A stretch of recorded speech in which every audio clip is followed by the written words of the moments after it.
Oi, meus amores!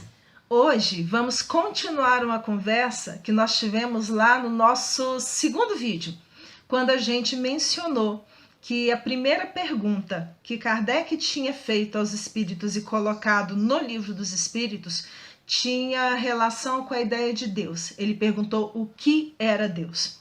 Mencionamos que a resposta dada pelos espíritos era que Deus era a inteligência suprema, causa primária de todas as coisas. Não existe inteligência maior e não existe nada anterior a Deus. Ao mesmo tempo, mencionamos que para aqueles que tinham dúvidas com relação a será que Deus existe mesmo? Ou do tipo, como é que eu posso ter certeza dessa existência? Eles propuseram um axioma. O que é isso? Eles propuseram uma teoria, e nessa teoria, que a gente já sabe há muito tempo, eles disseram o seguinte: não existe efeito sem causa. Olha em volta, aquilo que vocês estão vendo que não pode ter sido criado pelo homem, só pode ter sido criado por Deus.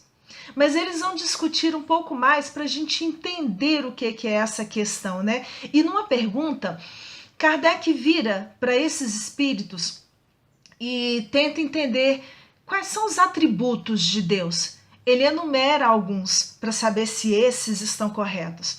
E os espíritos vão explicando um por um de cada um deles para que a gente entenda a perfeição que existe em Deus. Eles começam falando que Deus é eterno. Isso significa que Deus não teve origem. Porque se Deus tivesse tido origem, alguém teria criado Deus. Se alguém criou Deus, esse alguém seria superior a Deus. Mas Deus não é a inteligência suprema e causa primária de todas as coisas, então ele tem que ser eterno. Ele não pode estar sujeito a esse início, da mesma forma em que ele não está sujeito a um fim. Depois eles dizem que Deus é imutável. Imutável não muda nunca. E por que isso é tão importante? Porque se Deus mudasse, as coisas criadas por ele correriam o risco de mudar também.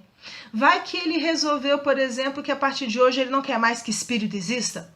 Ou ele resolveu mudar de ideia e fazer com que as plantas não sejam plantas, que elas sejam de borracha? Estou dando exemplos ridículos, eu sei disso. Mas é para a gente entender que da mesma forma que a essência dele não muda, as leis criadas por ele também não mudam. As leis de igualdade, de justiça, de reprodução, de criação, de destruição, todas as leis criadas por Deus, elas permanecem, porque são criadas por um ser imutável. Deus é imaterial.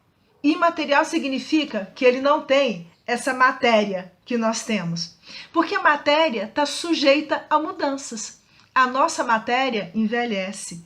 Um dia nós vamos estar bem velhinhos e o nosso corpo vai começar a cansar, a se deteriorar. E nós precisaremos deixar essa roupa velha para surgir de outra forma, em outro lugar. Se Deus fosse material, ele sofreria da mesma forma que os nossos corpos. Notaram que eu falei os nossos corpos e não a gente? Mas se ele fosse material, ele, da mesma forma que os nossos corpos, que a natureza, que as coisas que foram criadas materialmente por ele, sofressem as mudanças que a matéria sofre. Por isso Deus é imaterial, eterno, imutável, imaterial. Deus é único, não tem nenhum outro Deus. Ah, Rogéria, mas é aquelas histórias que eles contam lá da antiguidade, onde tinha o Deus Trovão, o Deus Chuva, o Deus Fogo, ou então depois tinha Zeus, tinha Ares, tinha Marte, tinha... Ares e Marte são os mesmos, né? A gente confunde. Mas tinha Zeus, tinha Ares, tinha Afrodite, tinha Poseidon, e nessa época? Na época a gente não tinha o entendimento que a gente tem hoje. Então aquilo que a gente considerava como sendo assustador, o oceano era assustador, a gente transformou ele em um Deus. O trovão era assustador, a gente transformou ele em um Deus. O raio chegava e destruía tudo, naquela época a gente entendia isso como sendo um Deus. Porque a gente não tinha conhecimento de que existe algo, alguém por trás de tudo isso, criando tudo isso. Deus é um só. Se existisse mais de um Deus, ia virar uma confusão. Lembra nas histórias que a gente ouve falar da Grécia Antiga? Que um Deus brigava com o outro e mandava um castigo para o mundo. Aí o outro Deus, para se vingar daquele que tinha sido castigado, manda um castigo para o outro mundo. Eu gosto mais de tal cidade e eu vou castigar aquela cidade. Não.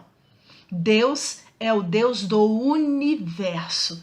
Não existe o Deus da minha religião, o Deus da sua religião. Existe o Deus do universo, ele é único. Deus é onipotente, todo-poderoso. Não existe nada mais poderoso do que ele. Não existe ninguém que tenha mais força do que ele. Ah, Rogério, mas e aquela história que a gente ouve falar sobre Lúcifer, sobre o anjo decaído, que é o senhor dos infernos? Também é história inventada para explicar coisas que a gente não entende. Existem lugares tristes? Existem. Existem lugares muito dolorosos? Existem. Inclusive depois da morte? Existe. Então isso daí é o inferno. É. E é criado por aquilo que cada um de nós traz dentro da gente. Um dia vamos conversar um pouco melhor sobre isso. E sabe por que eu tenho tanta certeza disso? Porque os espíritos tinham dito também que além de ser eterno, imutável, imaterial, único e onipotente, Deus é soberanamente justo e bom. Mas não existe ninguém que tenha mais bondade e que tenha mais justiça do que Deus em todo o universo, em tudo aquilo que foi criado. Até porque se existisse, seria melhor do que Deus. Se existisse, seria maior do que Deus. E Deus não teria todas essas qualidades. Ah, Rogério, mas como é que você pode ter certeza de que Deus realmente é tudo isso? Porque se não for assim, não tem como a gente pensar numa estrutura verdadeira do universo. Deus é eterno, imutável, imaterial, único, onipotente, soberanamente justo e bom. E é nosso Pai. É assim que a gente deve se relacionar com Ele. Um beijo imenso no coração de vocês e daqui a pouco a gente conversa um pouco mais.